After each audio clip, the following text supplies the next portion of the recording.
Buen día. El tema que vamos a tratar hoy es tumores de hipófisis. Este es el temario y vamos a comenzar con presentar un caso clínico, hablar de la epidemiología de los tumores de hipófisis, los conceptos anatómicos básicos para entender el tema, la fisiología del eje hipotalámico hipofisario, las patologías más frecuentes de la región celar para poder hacer un buen diagnóstico diferencial, la semiología compresiva de los tumores hipofisarios, los cuadros clínicos correspondientes a los distintos tipos histológicos, una aproximación diagnóstico, la base de los tratamientos específicos de acuerdo a los distintos tipos de tumores hipofisarios y por último, el pronóstico. Vamos a presentar el caso de una mujer de 24 años que comienza hace un año aproximadamente con irregularidad en el ciclo menstrual y en los últimos 3 meses amenorrea. Además, la paciente refiere en el consultorio que tiene secreciones por los pezones que la ha obligado a colocar protección para absorber las mismas. Y además, la paciente notó en las últimas semanas una disminución en la visión. Con respecto a la epidemiología de los tumores hipofisarios, representan el 16% de todos los tumores intracraneanos, es decir, que es el tercero en frecuencia. En primer lugar están los meningiomas y en segundo lugar los gliomas. Es más frecuente en mujeres que en varones y algo que es muy importante, el 98% aproximadamente son de histología benigna. Por lo tanto, nos obliga a nosotros a hacer un diagnóstico precoz para poder ofrecer un buen tratamiento. Con respecto a la anatomía, sabemos que la glándula hipófisis se apoya en la silla turca, está rodeada completamente por dura madre y se relaciona hacia arriba con el tallo hipofisario y con el quiasma óptico, hacia abajo con el seno efenoidal y hacia ambos lados con los senos cavernosos. En esta diapositiva del lado izquierdo podemos ver un cráneo cortado en la línea media.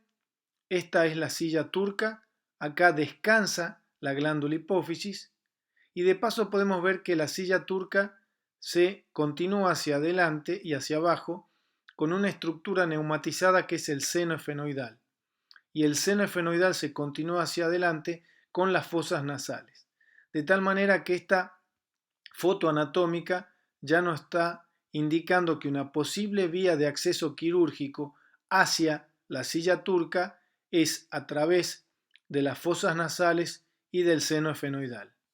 En esta diapositiva, donde ya la cabeza con encéfalo fue seccionada por la línea media, podemos ver la glándula hipófisis en la silla turca y, como dijimos, está relacionada hacia arriba con el tallo hipofisario y con el quiasma óptico, hacia abajo con el seno efenoidal y hacia adelante con las fosas nasales y hacia ambos costados con ambos senos cavernosos.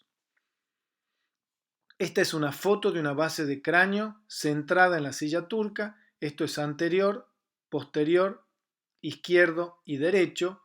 Y acá podemos apreciar muy bien entre las clinoides anteriores y las apófisis clinoides posteriores la silla turca donde descansa la glándula hipofisaria. De paso podemos ver el orificio del conducto óptico. Por acá pasan ambos nervios ópticos que vienen desde la órbita. Y ya nos imaginamos que es muy importante entender la relación entre la glándula hipófisis y los nervios y fundamentalmente el quiasma óptico. En esta foto de la derecha podemos apreciar una vista lateral de la glándula. Esto es posterior, acá está el tronco cerebral. Esto es anterior, superior e inferior. Tallo hipofisario, glándula propiamente dicho, y acá podemos ver cómo la dura madre que ha sido abierta la envuelve completamente a la glándula. Y ese es un hecho anatómico muy importante. Si ustedes recuerdan, en la clase de neuroanatomía y en la clase sobre todo de cefalea, que hablamos de las estructuras que generan dolor adentro del cráneo y en el cráneo. Y una de esas estructuras es la dura madre. Por lo tanto, un tumor hipofisario que crece en la fosa hipofisaria agranda y tracciona la dura madre. Una de los síntomas que produce es cefalea, precisamente por esa distensión de la dura madre de la fosa hipofisaria. Y en este esquema, que corresponde a un corte coronal, acá podemos ver la glándula, el tallo, el quiasma óptico, el seno cavernoso del lado derecho, el seno cavernoso del lado izquierdo y el seno efenoidal por debajo. Es decir, que la glándula hacia arriba está relacionada con el tallo hipofisario y con el quiasma. Y si hay un crecimiento del tumor hacia arriba, puede dar sintomatología clínica de una compresión del tallo o sintomatología de una compresión del quiasma.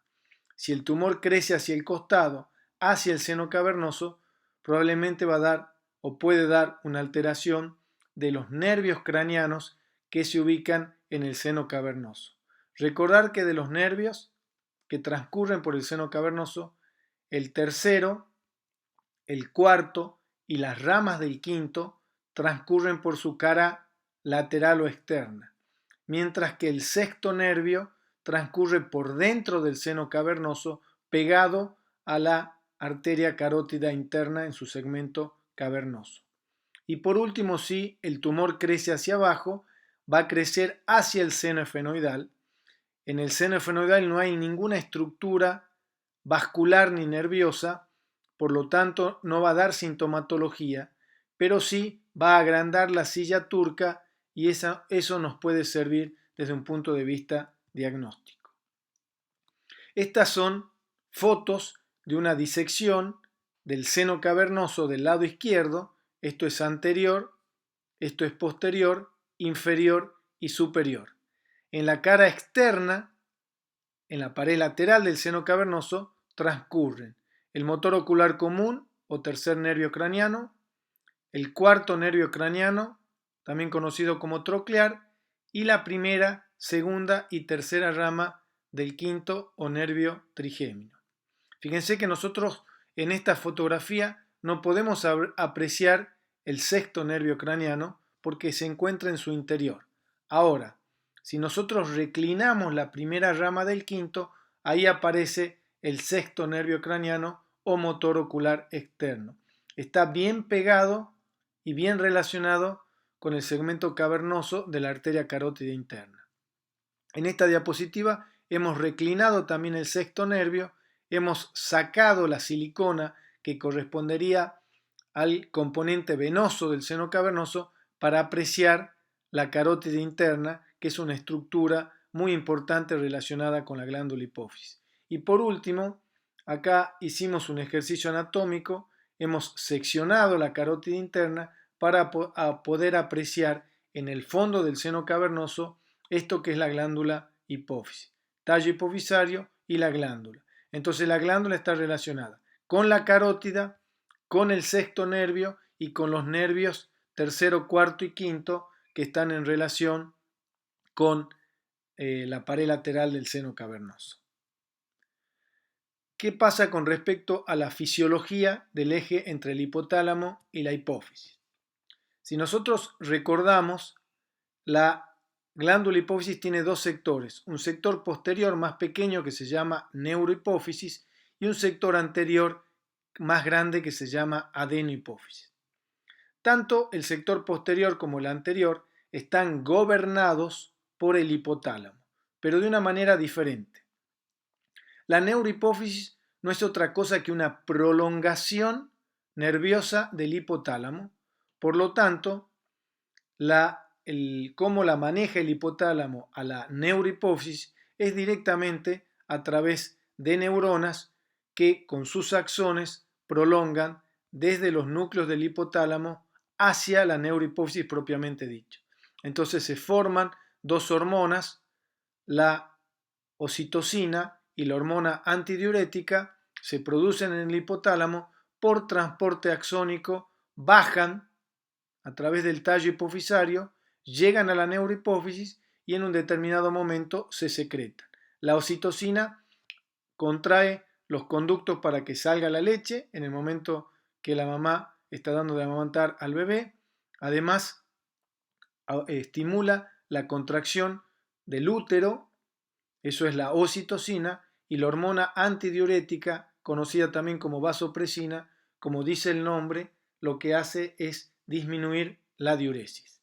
Entonces, esas hormonas se producen en el hipotálamo, bajan por transporte axónico y después se secretan desde la neurohipófisis. La relación entre el hipotálamo y la adenohipófisis es un poco diferente. Acá en el hipotálamo se producen factores de liberación o de inhibición que estimulan o inhiben las células que producen las hormonas en la adenohipófisis.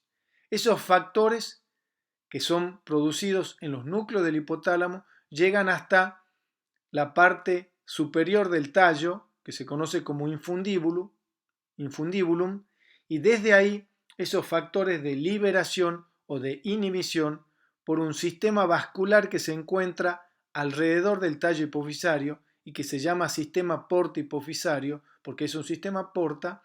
Desde ahí, por ese sistema vascular, esos factores de liberación o inhibición van a las células de la adenohipófisis y desde ahí se secreta la FSH, la hormona folículo estimulante, y la LH o luteinizante, que son las hormonas gonadotrofas que estimulan el testículo en el caso del varón y el ovario en el caso de la mujer.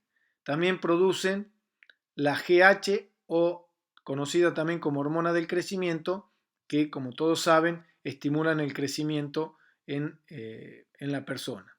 Por otro lado, también se secreta prolactina, que es la encargada de producir la leche en la glándula mamaria, la hormona adenocorticotrofina, también conocida como ACTH, que estimula la glándula suprarrenal, y por último la hormona TSH o tirotrofina, que estimula la glándula tiroides. Ahora bien, desde un punto de vista práctico, la FSH, LH, GH, ACTH y TSH son estimuladas por factores de liberación que se producen en el hipotálamo.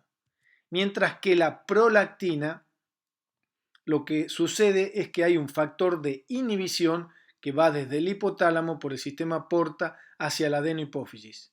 Es decir, que no se estimulan las células, sino por el contrario se inhiben. Y si ese factor no pasa del hipotálamo a la adenohipófisis, se estimula la producción de prolactina. Esto es importante cuando veamos síndromes compresivos más adelante. Recordar entonces que todos son factores de liberación, excepto la prolactina, que hay un factor de inhibición. ¿Cuáles son las patologías más frecuentes en la región celar? Sin lugar a duda, lo más frecuente de todos son las neoplasias, y acá podemos ver en el cuadro que hay tumores benignos y malignos. Los más frecuentes son los tumores benignos y dentro de esto los adenomas. Pero hay también otros tipos de tumores, como los cordomas, los meningiomas y los craniofaringiomas, que se dan más en población pediátrica. Y dentro de lesiones malignas pueden haber metástasis o linfomas, pero son extremadamente raros. Sí es importante recordar que hay lesiones quísticas, no neoplásicas, pero que pueden asemejar lo que es un tumor quístico. Y en eso encontramos el quiste de la bolsa de Rathke, que es lo más frecuente, o también pueden haber otros tipos de quistes, como el quiste aracnoideo, el quiste epidermoide o el quiste dermoide. Entonces es muy importante, cuando nosotros tenemos una lesión quística, diferenciar si es un adenoma quístico o un quiste de alguno de esos tipos que hemos mencionado. También pueden haber lesiones inflamatorias e infecciosas, como puede ser la sarcoidosis, la tuberculosis ha aumentado en frecuencia en los últimos años, y algún tipo de absceso. Mucho cuidado, porque recordar que alrededor de la glándula hipófisis encontramos la arteria carótida. Entonces puede haber alguna lesión de tipo aneurismática que crece hacia la silla turca asemejar un tumor y en realidad es una lesión vascular. Y por último, recordar también que la glándula puede estar aumentada de tamaño sin que sea un tumor, lo que se conoce como hiperplasia.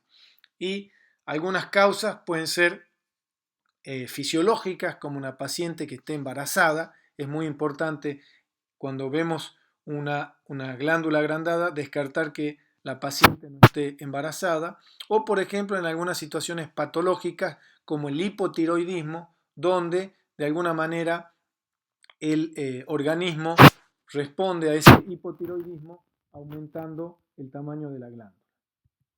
Ahora, desde un punto de vista práctico, lo más frecuente son los adenomas y es el tema en cuestión de esta clase. Recordar que desde un punto de vista de su tamaño, los adenomas hipofisarios se dividen en microadenomas y macroadenomas. Microadenoma cuando el diámetro es menor a 10 milímetros y macroadenoma cuando el diámetro es mayor a 10 milímetros. En general, un microadenoma se diagnostica por hipersecreción, por algún tumor funcionante, mientras que un macroadenoma muchas veces se diagnostica por un síndrome compresivo. Con respecto a la semiología de los tumores hipofisarios cuando crecen, es decir, cuando es un macroadenoma, si nosotros recordamos este esquema que lo vimos en anatomía, el crecimiento puede ser hacia arriba supracelular y en general va a generar alteraciones visuales o una compresión del tallo hipofisario. El crecimiento puede ser lateral hacia el espacio paracelular y dar algún tipo de alteración de los nervios que transcurren por el seno cavernoso, o el crecimiento puede ser inferior hacia la región infracelular y ahí, si bien no va a comprimir ninguna estructura porque no lo hay, sí va a producir un agrandamiento del piso celular.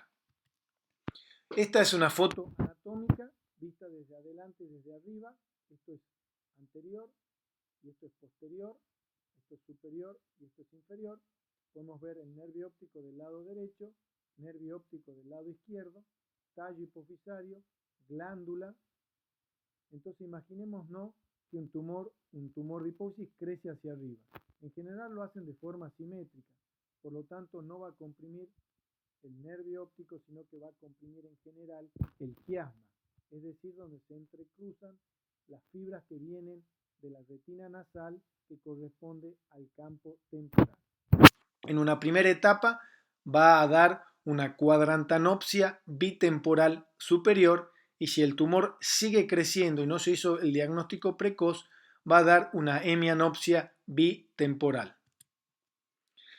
Si comprime el tallo hipofisario, como vemos en esta imagen, porque el tumor creció hacia arriba, no va a dejar pasar los factores de liberación, por lo tanto va a haber un déficit de FSH y LH, de GH, de ACTH y de TSH, es decir, un panhipopituitarismo de esas hormonas, pero a su vez se va a liberar la prolactina porque no pasa el factor de inhibición, por lo tanto la prolactina va a estar elevada. Si bien dijimos que si el tumor crece hacia abajo, no va a comprimir ninguna estructura importante porque no lo hay, pero sí va a agrandar la silla turca, como se puede ver en esta radiografía de perfil. Y esto es importante que ustedes lo sepan. Hagamos de cuenta que cuando se reciben de médicos, están trabajando en un consultorio, en una guardia, lo que sea, en un hospital rural o en un hospital que no tiene para hacer tomografía o resonancia magnética y reciben un paciente donde ustedes sospechan que puede llegar a tener un tumor hipofisario. Con una simple RX de cráneo de perfil, si es un macroadenoma por supuesto, podemos ver el signo del piso de la silla turca agrandada y eso ya nos confirma que tiene una masa a ese nivel y podemos hacer la derivación oportuna. ¿Qué pasa con el cuadro clínico de acuerdo a los tipos histológicos?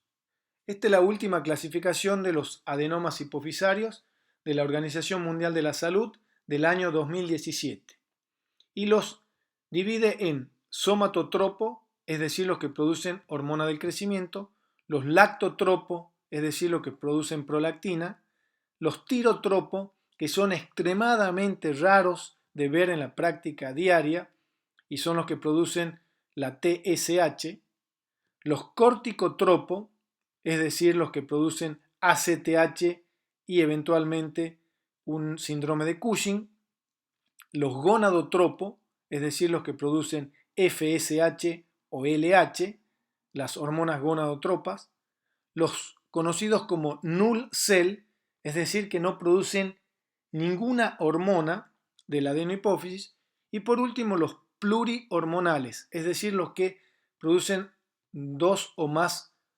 hormonas. Sin embargo, desde el punto de vista práctico, lo que ustedes tienen que saber como futuros médicos generales es que hay dos tipos de tumores de hipófisis, los funcionantes y los no funcionantes, es decir, lo que producen la secreción exagerada de una hormona que es sintomática y los que no. Dentro de los funcionantes de mayor a menor frecuencia, en primer lugar tenemos los lactotropos, los que producen prolactina. En segundo lugar, los somatotropos, es decir, los que producen hormona del crecimiento. En tercer lugar, los corticotropos, los que producen ACTH y un síndrome de Cushing. Y están los mixtos, que son bastante raros. Y dentro de los no funcionantes están los null cell, es decir, los que no producen ninguna hormona, y también los que producen FSH y LH, porque desde un punto de vista clínico se comportan como no funcionantes. ¿Cómo es la clínica de un tumor que produce prolactina? Y acá hay que diferenciar cómo es la clínica en una mujer y en un varón. Sin lugar a duda, en la mujer lo más característico es el síndrome de amenorrea y galactorrea, pero además puede producir disminución de la libido y también un cuadro de osteoporosis. ¿Qué pasa en los varones? Se produce aumento de la glándula mamaria e incluso secreción, no porque la glándula en el varón está totalmente atrófica. ¿Por qué consulta un varón con aumento de prolactina por un prolactinoma? Fundamentalmente por disminución de la libido y por impotencia sexual. Entonces el diagnóstico en el varón es menos precoz que el diagnóstico en la mujer por estos síntomas que muchas veces el paciente no le da mucha importancia o incluso el médico no lo asocia con un aumento de prolactina. En el caso de los tumores productores de hormona del crecimiento, acá no vamos a diferenciar entre varón y mujer, pero sí entre un niño y un adulto. En un niño donde todavía no se cerró el cartílago de crecimiento, se produce un cuadro clínico llamado gigantismo, donde fundamentalmente hay un desarrollo pondoestatural exagerado. Es más frecuente de ver acromegalia, que se da en los adultos cuando ya se cerró el cartílago de crecimiento, que gigantismo. Pero sin embargo es importante tener en cuenta. ¿Y cómo consultan estos pacientes con gigantismo? En general son chicos de 14, 15, 16 años con una estatura exagerada para la estatura de sus padres. Es decir, el chico tiene 15 años, mide 1,95 m, 1,90 m, y el papá mide 1,76 m y la madre mide 1,60 m. Es decir, no hay relación entre la altura del hijo y la altura de los padres. Además, con los pies bien grandes, las manos bien grandes, etc. Lo más característico de ver, sin embargo, en la clínica es la acromegalia, que es un cuadro clínicamente bien florido, como dice el nombre, acromegalia, aumento de tamaño de las zonas acras o extremidades, es decir, crecimiento de las manos y crecimiento de los pies, que es bien característico. Es decir, el paciente que usaba unos zapatos de 41 pasa a usar después 43, después a 45 y después le cuesta encontrar zapatos o zapatillas que se adecúen a su pie.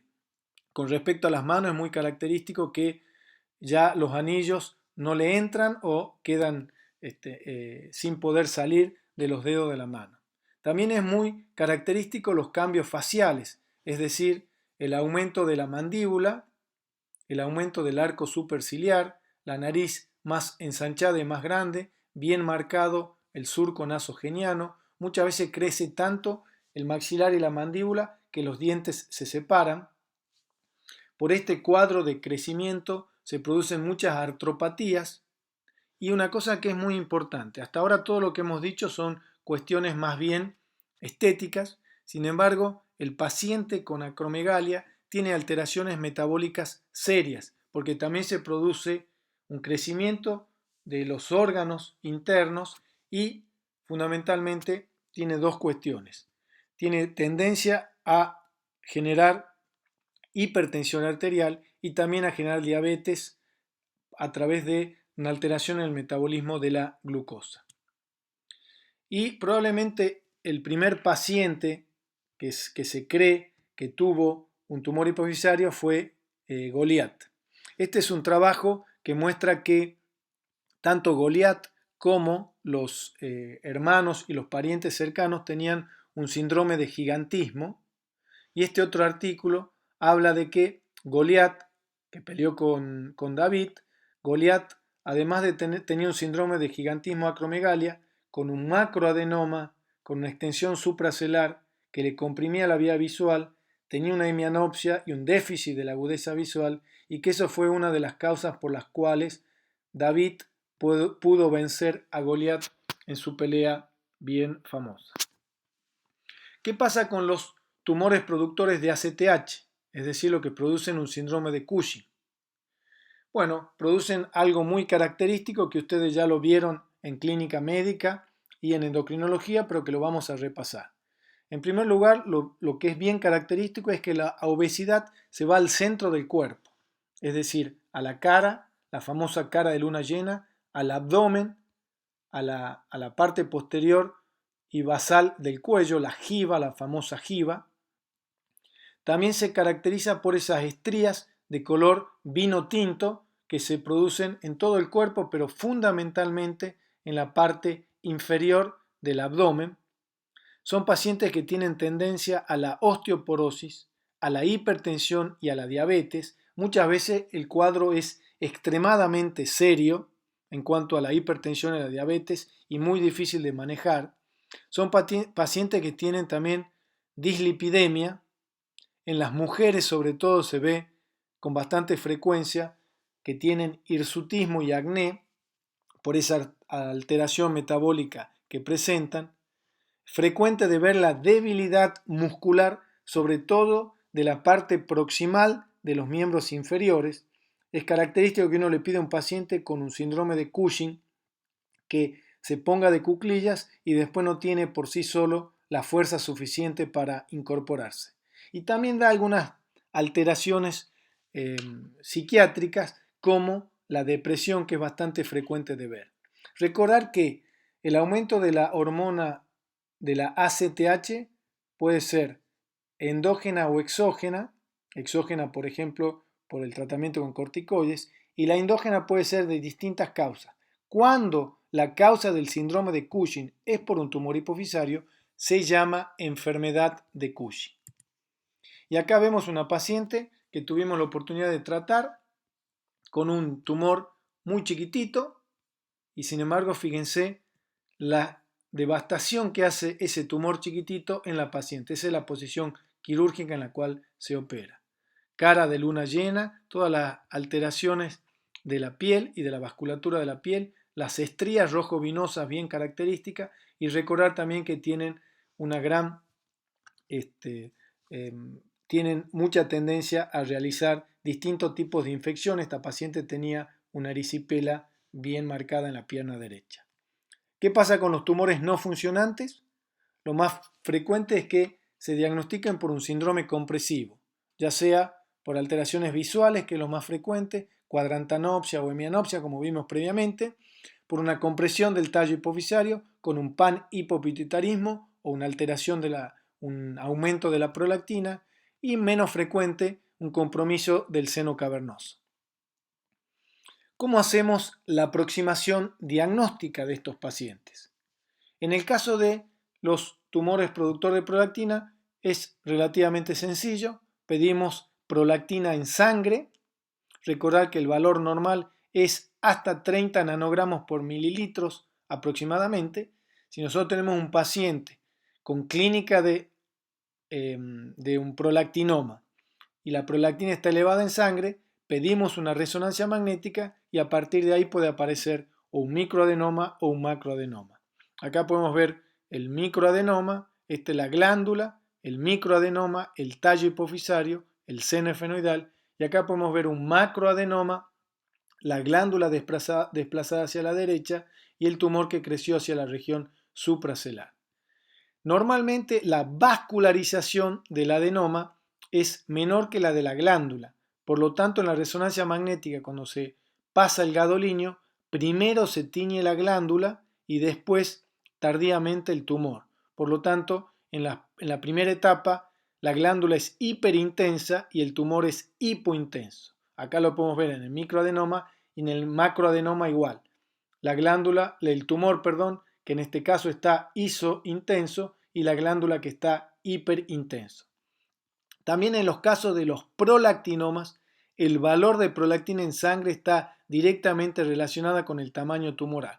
Este microadenoma tenía un valor de 825 nanogramos por mililitros, mientras que este macroadenoma productor de prolactina tenía un valor de 6.850 nanogramos por mililitros. En el caso de los tumores productores de hormona del crecimiento, en laboratorio solicitamos hormona del crecimiento, GH, que el valor normal es hasta 1 nanogramo por mililitro. En realidad también depende de en qué edad se encuentra el paciente, pero como valor normal tenemos hasta 1 nanogramo por mililitro. También pedimos el factor de crecimiento insulínico tipo 1, que se solicita IGF-1, porque es el intermediario de la hormona del crecimiento, que el valor normal en realidad depende del laboratorio, por eso no coloqué un número. El laboratorio nos dice cuánto es el valor normal y nos tenemos que fijar si está elevado o disminuido. Ahora bien, acá puse algo que se llama prueba de tolerancia oral a la glucosa. ¿Qué significa esto? Que la secreción de hormona del crecimiento, incluso en los pacientes con tumores hipofisarios, no es lineal durante todo el día, sino que tiene picos y momentos donde hay menos cantidad de hormona del crecimiento. Entonces muchas veces ese valor no es el real si nosotros tomamos solamente hormona del crecimiento. ¿Qué significa la prueba de tolerancia oral a la glucosa? Que si nosotros le damos un estímulo con glucosa, en condiciones normales el valor de hormona de crecimiento desciende. Es decir, la glucosa inhibe la secreción de hormona de crecimiento. En un paciente que tiene un tumor hipofisario, productor de hormona de crecimiento, ese valor no se inhibe y no disminuye. Por lo tanto, sería normal si el valor de hormona de crecimiento después de darle el estímulo con glucosa es menor a 0,4 nanogramos por mililitro. Si el valor sigue elevado, quiere decir que estoy en presencia de un tumor hipofisario. Acá es bastante complejo el diagnóstico porque, como habíamos dicho, la producción de ACTH puede ser por la hipófisis o por un tumor que esté por fuera de la hipófisis, o incluso un paciente con un síndrome de Cushing puede ser no por aumento de la ACTH, sino por estímulo propio de la glándula suprarrenal, por un problema propio de la glándula suprarrenal.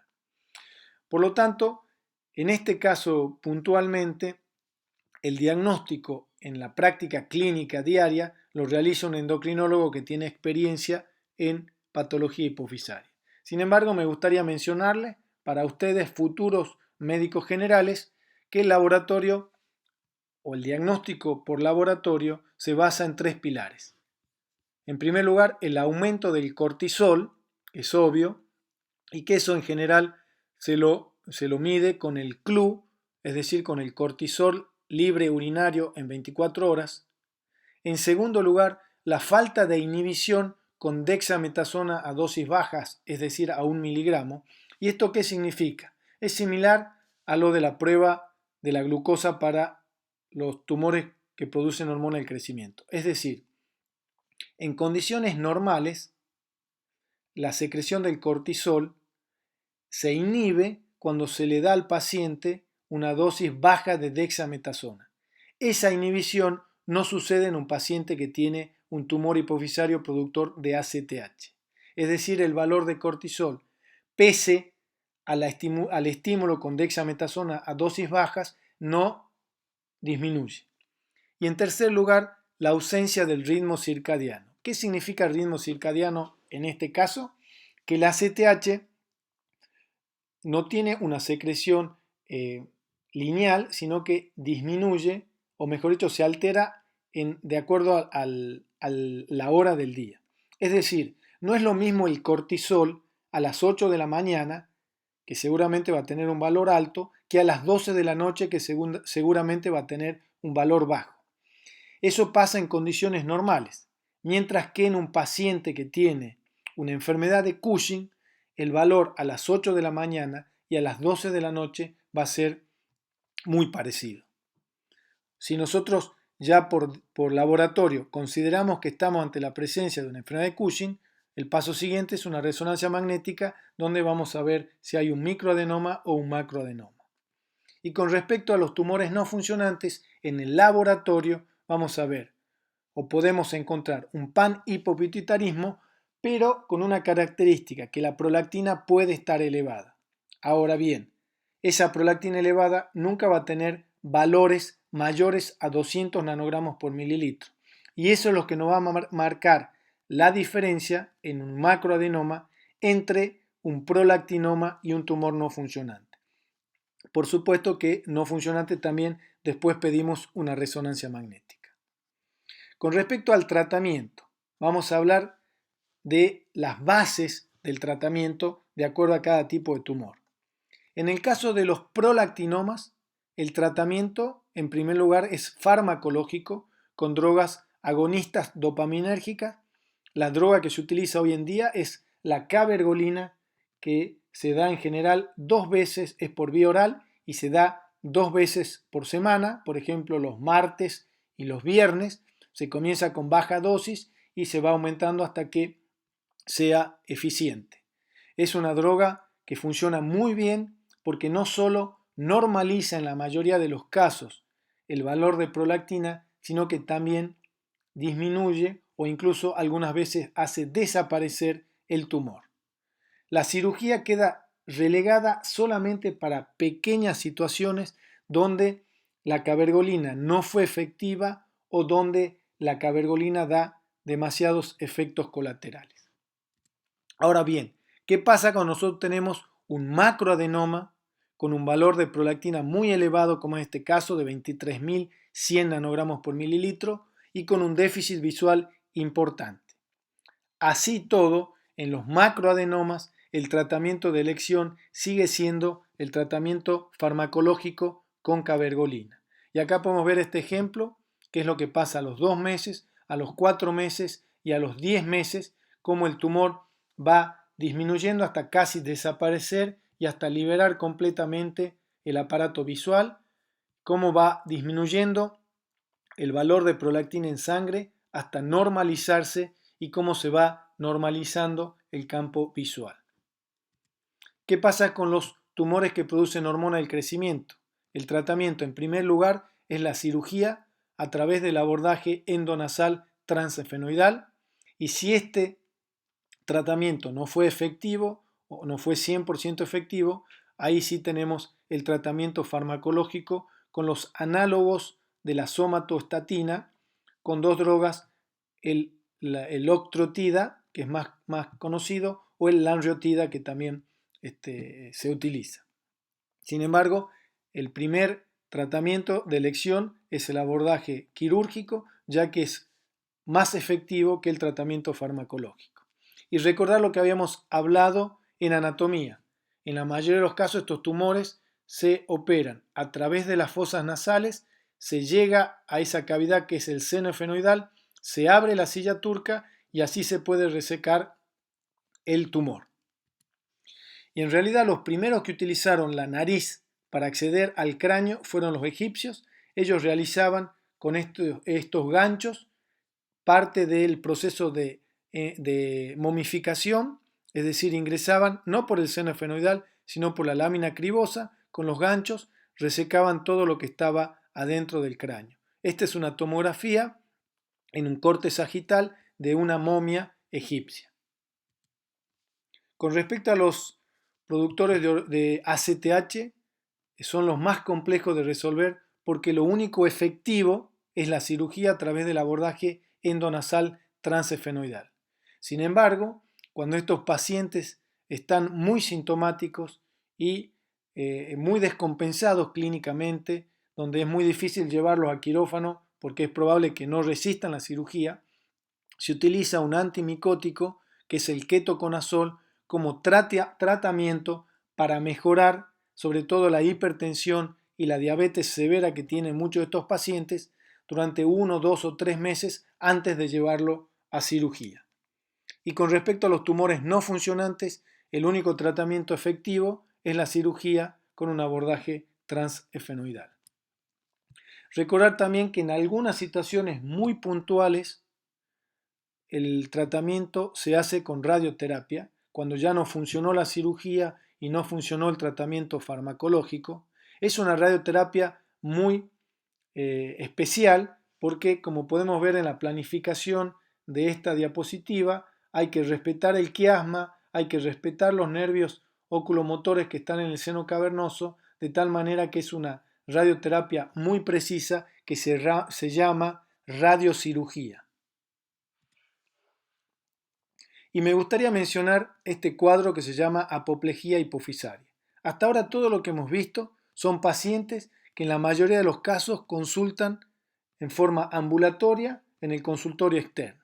Sin embargo, hay un cuadro de urgencia que se llama apoplejía hipofisaria, que es un infarto hemorrágico en un adenoma preexistente, que puede ser funcionante o no funcionante. Se produce un crecimiento agudo de la masa tumoral de tal manera que comprime hacia arriba y comprime hacia los costados, y el cuadro clínico característico es cefalea intensa, náuseas y vómitos, diplopía, porque se altera alguno de los nervios oculomotores que se ubican en el seno cavernoso, el más frecuente es el tercer nervio craneano, hay una disminución de la agudeza visual y del campo visual, y una cosa muy importante desde el punto de vista clínico, se produce un hipopituitarismo grave y agudo. El tratamiento por un lado es clínico, sobre todo dándole hidrocortisona para que supla ese hipopituitarismo agudo que se ha producido, y en algunos casos puntuales también es necesario la cirugía para descomprimir la vía visual o el seno cavernoso. Y acá vemos un ejemplo de una paciente que consulta con una parálisis completa del tercer párpado caído hacia abajo, ojo desviado hacia afuera y la pupila dilatada, y se hace una resonancia magnética y se ve un cuadro de apoplejía con el tumor que creció sobre todo hacia arriba y hacia el lado derecho, hacia el seno cavernoso del lado derecho. Entonces imaginémonos un tumor en la parte celar y que crece de golpe por ese infarto hemorrágico. Esto es el tercer nervio, el cuarto nervio y el quinto nervio. Crece, toca al tercer nervio y por eso se produce la parálisis completa del tercer par. El tratamiento médico y cirugía. Con respecto al pronóstico, es muy importante el diagnóstico precoz, sospechar un paciente con un tumor hipofisario y rápidamente derivarlo a un lugar donde exista un equipo interdisciplinario, porque este tipo de lesiones tienen que ser tratadas por endocrinólogos, clínicos generales, oftalmólogos, imagenólogos, neurólogos, neurocirujanos y además los anestesistas y los terapistas que tienen que ver con el proceso quirúrgico. Entonces es muy importante el diagnóstico precoz y recordar que los prolactinomas tienen una morbilidad leve, el diagnóstico es fácil y el tratamiento en la mayoría de los casos farmacológico y que es muy efectivo, en algunos casos muy puntuales la cirugía. La acromegalia, la morbilidad es de leve a moderada, el diagnóstico es relativamente fácil y el tratamiento es la cirugía en primer lugar y si no fue efectiva, tratamiento farmacológico. Y este es el cuadro más complejo, porque son pacientes con mucha morbilidad. El diagnóstico muchas veces es difícil de realizar y por último el único tratamiento efectivo es la cirugía. Volvemos a nuestra paciente con lo que habíamos empezado esta clase. y vamos a tratar de interpretar el cuadro clínico de esta paciente en base a todo lo que hemos estudiado. Es una mujer con amenorrea y galactorrea y con disminución de la visión. Por lo tanto, en toda paciente con amenorrea y galactorrea que sabemos que no está embarazada, sospechamos que es por aumento de prolactina y que en la mayoría de los casos va a ser por un tumor hipofisario. Además, esta paciente tiene alteraciones visuales, por lo tanto consideramos que se puede tratar de un macroadenoma. ¿Qué es lo que tenemos que pedirle a esta paciente? Simplemente prolactina en sangre, una resonancia magnética y un campo visual. Prolactina en sangre, 6.850 nanogramos por mililitros. Resonancia magnética, un macroadenoma con una extensión supracelular. Campo visual, una hemianopsia bitemporal. ¿Qué es lo que tenemos que hacer con esta paciente productora de prolactina? Darle tratamiento farmacológico con una droga que es extremadamente efectiva, que es la cabergolina, y al cabo de 5 meses podemos ver cómo la prolactina se normalizó, la resonancia magnética se normalizó y el campo visual prácticamente normal. ¿Cuál es el rol del médico general con los tumores hipofisarios? Antes del tratamiento, el diagnóstico es precoz, con los ejemplos que ya hemos visto, es decir, si consulto a una paciente mujer con amenorrea y galactorrea y no está embarazada, pensar en un prolactinoma. Si consulto a un varón en edad fértil con disminución de la libido e impotencia sexual, pensar en un prolactinoma. Si viene un chico de 15, 16 años, muy alto, y más si tiene algún tipo de alteración como puede ser hipertensión arterial, con los padres bajitos, pensar en un gigantismo. Si viene un paciente con hipertensión, alteración del metabolismo de la glucosa, con las manos grandes, los pies grandes, la fascia típica de la acromegalia, pensar que puede tener un tumor hipofisario.